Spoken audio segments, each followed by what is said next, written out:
Et si je vous disais que notre perception la plus élémentaire du monde, celle des objets solides qui nous entourent, était, fondamentalement incomplète? Imaginez un instant que la réalité soit bien plus fluide, bien plus malléable que tout ce qu'on a pu croire. C'est une possibilité fascinante et c'est ce qu'on va explorer ensemble. On va commencer avec une question qui, à première vue, a l'air un peu étrange, presque absurde. Un rocher, c'est quoi? Un objet fixe, une chose, un nom? Ou bien, est-ce que c'est un processus en cours, une activité, un verbe? Ça peut sembler être un simple jeu de mots, mais cette question est en fait la clé pour déverrouiller une perspective radicalement nouvelle sur l'univers et sur nous-mêmes. Pour se pencher là-dessus, pas besoin de laboratoire ou d'équipements sophistiqués, notre propre conscience va suffire. On va faire une petite expérience de perception, un exercice mental tout simple, mais qui est incroyablement révélateur sur la nature même de l'expérience. Sa simplicité cache des implications assez profondes. Alors, voilà comment ça se passe. C'est très simple. Première étape, on observe. On choisit un objet autour de nous et on l'examine dans les moindres détails. Ses couleurs, sa forme, les sons qui l'entourent, tout. Deuxième étape, on ferme les yeux et on le recrée mentalement, aussi fidèlement que possible. Troisième étape, là où ça devient amusant, on le manipule. On change ses couleurs, on modifie sa taille, on le fait vieillir ou rajeunir, on joue avec.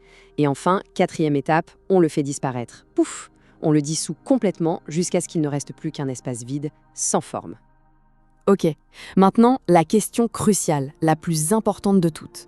Où est-ce que tout ça vient de se passer ? L'observation, la recréation mentale, la manipulation, la disparition. Cet événement, il a pris place où exactement? La réponse n'est peut-être pas celle qu'on attend. Cet endroit, ce lieu où toute l'expérience s'est déroulée, c'est précisément ce qu'on peut appeler la conscience. C'est une sorte d'espace intérieur où la réalité est non seulement perçue, mais aussi, comme on vient de le voir, transformée. Un véritable alchimiste. Et ça, c'est la première grande révélation. L'expérience qu'on a vécue n'est pas juste un tas de données physiques. Il n'y a pas de petite photo de l'objet stocké dans nos neurones, ni un fichier audio enregistré quelque part dans notre tête. Non, l'expérience elle-même, la sensation pure de voir et d'entendre, elle se produit dans cet espace non physique qu'on appelle la conscience. Alors, essayons de définir ce concept clé. La conscience, c'est ce champ fondamental, cet arrière-plan sans forme qui a permis de faire tout l'exercice. C'est cet espace qui a observé, qui a créé, qui a manipulé et qui a dissous l'image. C'est, en quelque sorte, le véritable soi qui a mené l'expérience du début à la fin. Bon, mais alors, ça nous amène à une question encore plus vertigineuse. Si l'expérience d'un objet peut être modifiée aussi facilement à l'intérieur de soi, qu'est-ce que ça nous dit sur la nature de l'objet réel, celui qui est à l'extérieur ? La frontière entre les deux commence sérieusement à se brouiller.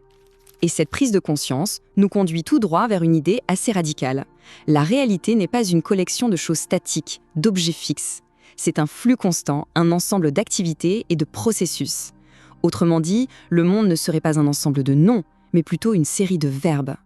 Cette comparaison illustre parfaitement la différence. D'un côté, on a notre façon de voir habituelle, la réalité fixe, faite de noms. Une personne, un rocher, une étoile. Des entités bien définies et séparées. De l'autre côté, on a cette nouvelle perspective, la réalité fluide, faite de verbes. L'acte d'expérimenter une personne, l'acte de percevoir un rocher, le processus de changement d'une étoile. Chaque objet est en fait une activité perceptuelle continue. On pourrait tout à fait objecter que d'accord, mais un rocher, lui, il ne bouge pas. Mais même là, la subtilité, c'est que chaque fois qu'on le regarde, c'est une nouvelle perception. C'est un instantané unique qui apparaît dans la conscience. L'acte même de voir est une activité, et cette activité se renouvelle à chaque instant.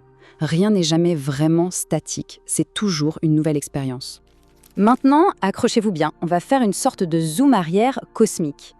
Si chaque perception, chaque expérience est une activité au sein de la conscience, qu'est-ce qui se passe quand on applique cette idée à une échelle beaucoup plus grande ?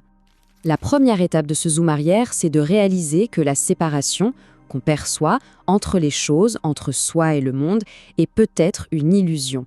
Une illusion créée par notre façon de percevoir.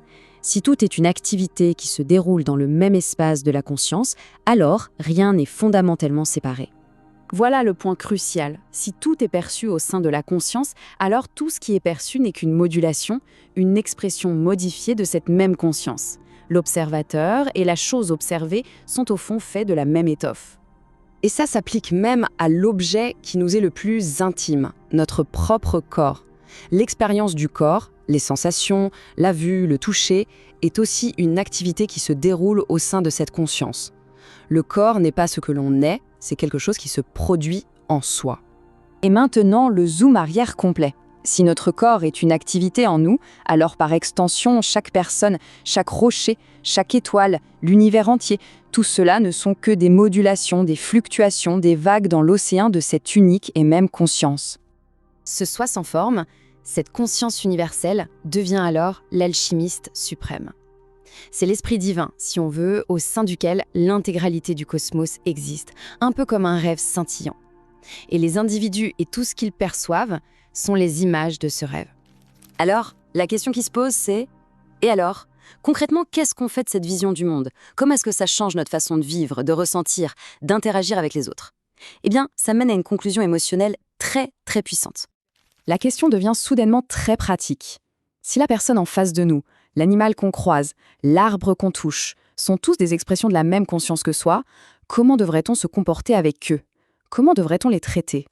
La réponse qui en découle, c'est un amour inconditionnel. Un amour qui ne fait pas de distinction, qui ne se concentre pas sur un individu en particulier, mais qui rayonne simplement dans toutes les directions, comme la chaleur et la lumière d'un grand feu de joie. C'est la conséquence la plus naturelle qui soit de cette réalisation de l'unité. Et pour finir, une toute dernière pensée à méditer. Si toute cette magnifique et complexe tapisserie de l'existence n'est qu'un rêve qui se déroule dans une conscience unique, alors la plus grande question de toutes est peut-être qui ou quoi est le rêveur ?